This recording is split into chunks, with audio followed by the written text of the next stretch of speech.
This is Paul Casey, the Kenpo Karate Hall of Fame educational video series where we discuss Kenpo, sometimes the history, principles, techniques, and just general conversation with our seniors. Right now, we're very fortunate to have a conversation with Mr. Joe Rebelo. He is a 2023 nominee for the Kenpo Karate Hall of Fame, which takes place here in Las Vegas. So let's get an insight into Mr. Rebelo's past background, experiences, and his vision for the future for Kenpo. So with no further ado, let's welcome Joe to the show. Hi, everyone. As my name is Joe Rebelo. A lot of people know me through the internet and martial arts world as Kenpo Joe. I started martial arts this October 3rd, 2023, will make 55 years in the martial arts. I started as a young boy growing up. I was 7 years old, and I was doing father-son horseplay with my dad, and he hit me with a karate chop and dropped me. And instead of crying, I looked at him and was like, "What's that?" He says, "That's karate." I'm like, "What's karate?" And he proceeded to explain to me that he had been studying with a gentleman by the name of Dave Schuster, who was the representative for Masayama for the Kyokushin system in New Bedford. Matter of fact, if you look up the first edition of Masayama's book, either This is Karate or What is Karate, and you see his listed schools, you'll see House of Oyama, Dartmouth Street, New Bedford, Mass. But unfortunately, at the time, they weren't teaching women and they weren't teaching children. So my dad would teach me different things that he had learned. And then in the early 1970s, I had a friend of mine. I went to parochial school, and I had a friend of mine, Eric Chevalier. And Eric was studying at one of the first United Studios of Self-Defense in Fairhaven, Massachusetts. That chain was founded by Fred Villari in the early 1970s. Originally, he was a black belt under Nick Serio and got a second degree from Nick Serio, and then decided to branch off on his own and start his own franchise. I always jokingly say, I said, Ed Parker brought Kenpo to this country. The Tracy's franchise did. George Passari and Nick Serio brought this particular system of Kenpo to New England, but Fred Villari and United Studios of Self-Defense franchised it. So I was a young teenager, and I met with Eric, and that particular summer, they had an ad in the local newspaper, the Standard Times, for 3 months of instruction, a free uniform, a free bag, and a free patch. So my mother was a humble stitcher. She took what little money she had. She paid for my lessons. So that's how I got involved with Kenpo. And I got to work out with Eric, and I had other friends of mine like Michael Mello that I went to school with, and other individuals who all got involved in Kenpo. So I got all the way up to my blue belt, and unfortunately, the main instructor there, a gentleman by the name of Ed Hosmer, left. And then there was a series of instructors who had stayed with the studio and took over the studio, but I missed Ed Hosmer. I really did. And I ended up starting training in different martial arts at the same time. Unbeknownst to me, I had genius level IQ and a photographic and a photo identic memory. So I would read martial arts magazines and purchase them, and I wouldn't just read them, I'd memorize them. And I'd memorize the different facts and stories, and then I got involved in other martial arts as well. So I got involved in an art called Aikido with Sensei Jack Leonardo, learning the weapon arts of Aikido, Aikiken, and Aikijo. I went to go train in Tang Sudo with a gentleman by the name of Joe Gonzalez. I got involved in the Wu-Tang school. I am a real member of the real Wu-Tang clan. And I went to SMU, and I trained with a gentleman by the name of Ed Jada. And that's an interesting story because when I spoke to him, I mentioned I did other martial arts. He said, "Oh, we can't teach you that." I was like, "Why not?" It was like, "Well, my instructor says you poison the Kung Fu." So with all due respect, I expect to hear that from an Oriental, not a blonde-haired, blue-eyed white guy. I just kept showing up at class, and one day none of his students showed up, and I did. So he was like, "I guess you really want to do this." I said, "You bet." So I was training in Northern Praying Mantis Kung Fu and Tai Chi. And again, I wasn't learning whatever martial arts I could. And then I met up with my old instructor, my assistant instructor at the studio, USSD, Jim Gagnon. Now, I met two gentlemen who were teaching a hybrid system of Kung Fu in the North End in Bedford. They were a gentleman by the name of Chris Vieira and another gentleman who was even more important, Leo Lacerte. And Leo was a Vietnam veteran. He had trained in several different martial arts, got involved in 2 different hybrid kung fu systems. So I started working with him a little bit, and then when I got in touch with Jim Gagnon, he was like, "How come you never got the black?" I said, "The school closed." He said, "Do you want to get your black belt?" I said, "Yeah, I'd love to." So I started training privately with Jim, and I introduced Jim to Leo. They were fellow Vietnam vets. Long story short, he started teaching Kenpo there. And then Leo Lacert, myself, and another gentleman by Ron Valier all tested for our black belts in that particular orientation at Kenpo in January 1983. Leo had then decided to contact Ed Parker.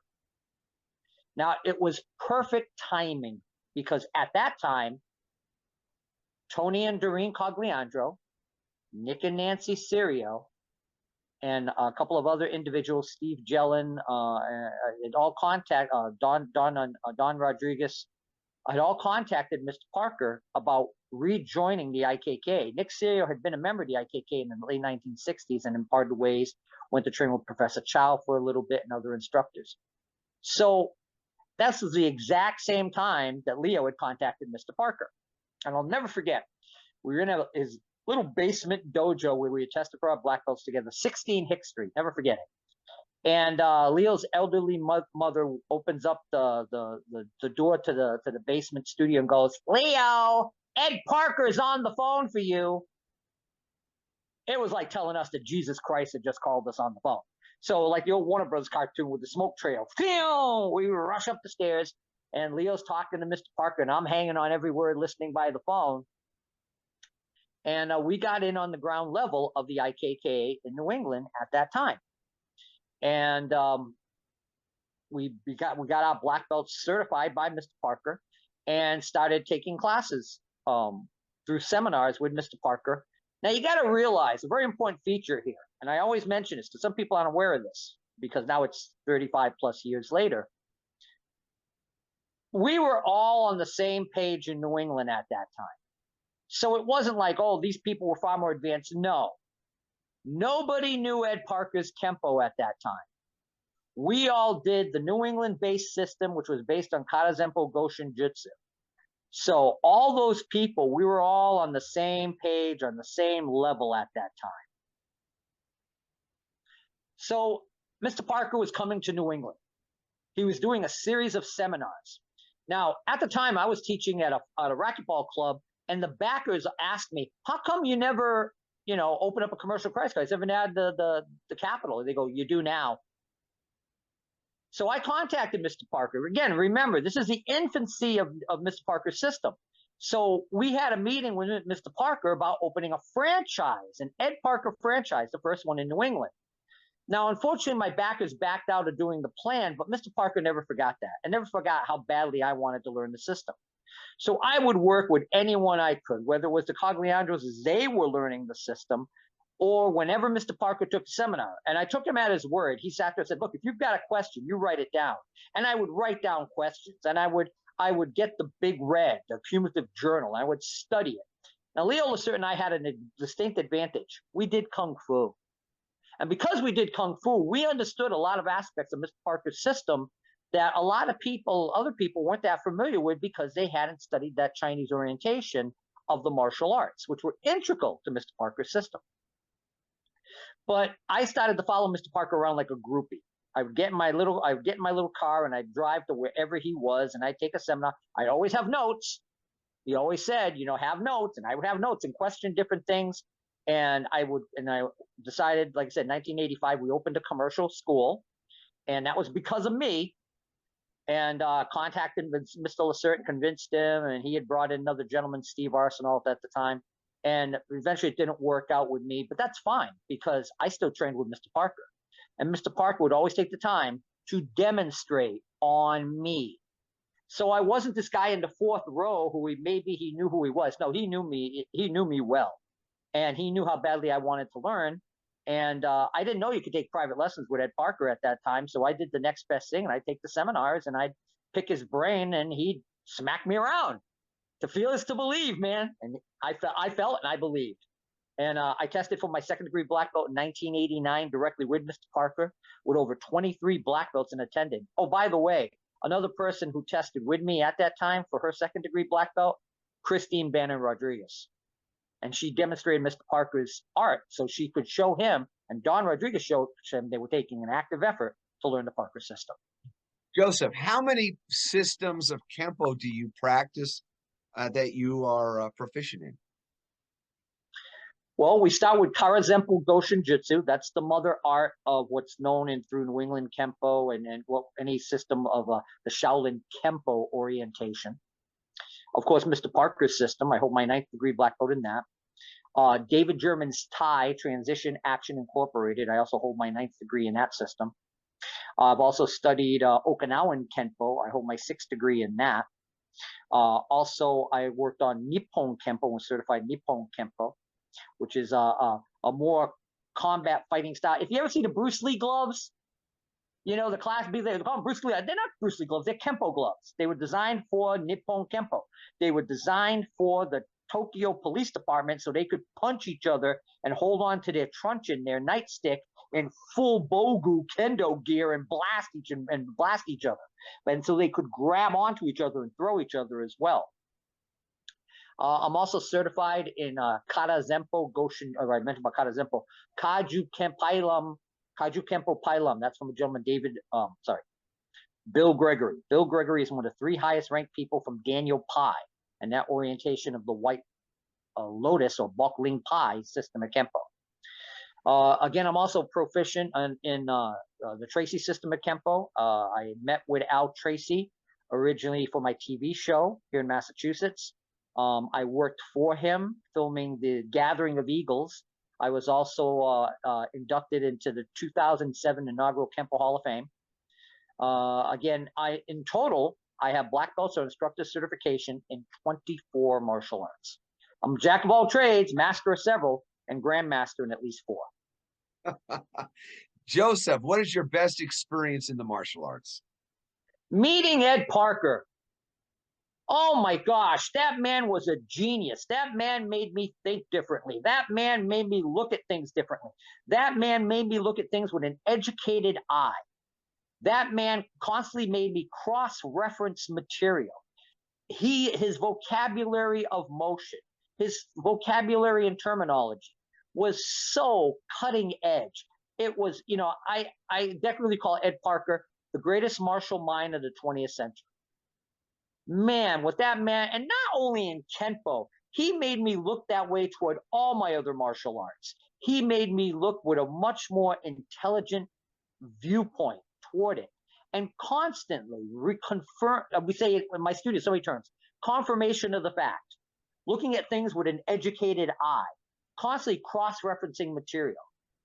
You know, Ed Parker, the one, like I always remember Ed Parker. I said, "What was his greatest inspiration?" He said, "Jesus Christ." Well, like Jesus Christ, he made his own Bible. He had his 5 Gospels, and the infinite insights into Kenpo, and the later books made that were created after his death, like the Encyclopedia Kenpo. This man left a legacy for the world, and you know, I would constantly quote it and learn from it and study it and pick his brain on the way he thought. Real quick story: we're in New Bedford, Massachusetts, 1988, and I'm with him, and we were talking about so many different things, like what was his requirement for 10th degree black belt. And for him, it was, he looked at all the different masters, not just the martial arts, but arts and sciences. Madame Curie, Jonas Salk, Picasso, Da Vinci, Michelangelo. And he said, what was the one salient feature that unified them all? A masterpiece, a piece of work or body of work that stood the test of time. For Mr. Parker, it was the infinite insights into Kenpo. And I asked him about why we wore black. And actually, if you look on Ed Parker Jr.'s website on the Ed Parker signature uniforms, we talk about that. But at the end, I sat there and said, the person said, okay, thank you, Master Parker. He kind of winced a little bit and asked Mr. Parker, why don't you like the word master? He said, Joseph, first of all, in order for there to be masters, there have to be slaves. And I never want any of my students to be a slave to me. And second of all, the only master I have is my Lord and Savior, Jesus Christ. And as we were talking, I said, you know, Mr. Parker, you're a genius. He goes, I don't know about that, Joseph. I said, why, Mr. Parker? He goes, Joseph, most geniuses are crazy. It was memories like that that made it all worthwhile. And I'm truly blessed to have known it. Joe, in your journey in the martial arts, you've come a long ways. You've obviously explored many different paths along that.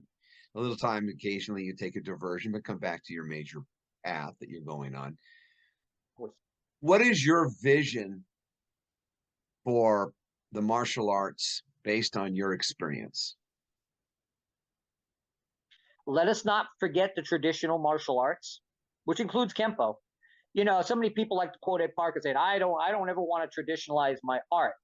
But we have to start somewhere. We have to have a foundation. We have to have a solid base from which we can grow. In the Tao Te Ching, they say one can only see beauty because there is ugliness. High and low rest upon one another. Long and short contrast one another. Ed Parker had a great story with Joe Himes, where he drew a line and he said, Joseph, I want you to change this line without affecting it. And Joe had given several different ideas to Mr. Parker, and it's quoted in the wonderful book Zen and the Martial Arts. And after several times, Mr. Parker took that line, instead of affecting that line, he just drew another line longer than it. So you could see that contrast. So it's very important to me that people don't forget where we come from. In order to grow in the art of Kenpo, you have to know what your basics. You have to know your foundation. If you don't have your foundation, how can you elaborate above it and beyond it? That's the key. With any martial art, for that matter. My important element of the future as an educator, as a historian, is to educate people to the diversity and the similarity of the various styles of Kenpo, so that people can see and look at that different systems and go, oh, we do that too. Oh, that's it. Oh, that makes it. And I did an article recently in Masters Magazine, What Makes It Kenpo? And I hope people will read that article and also watch the video. We're doing several videos on that with Masters Magazine, so I can educate the general martial arts public, not just the Kenpo practitioners, to what makes it Kenpo.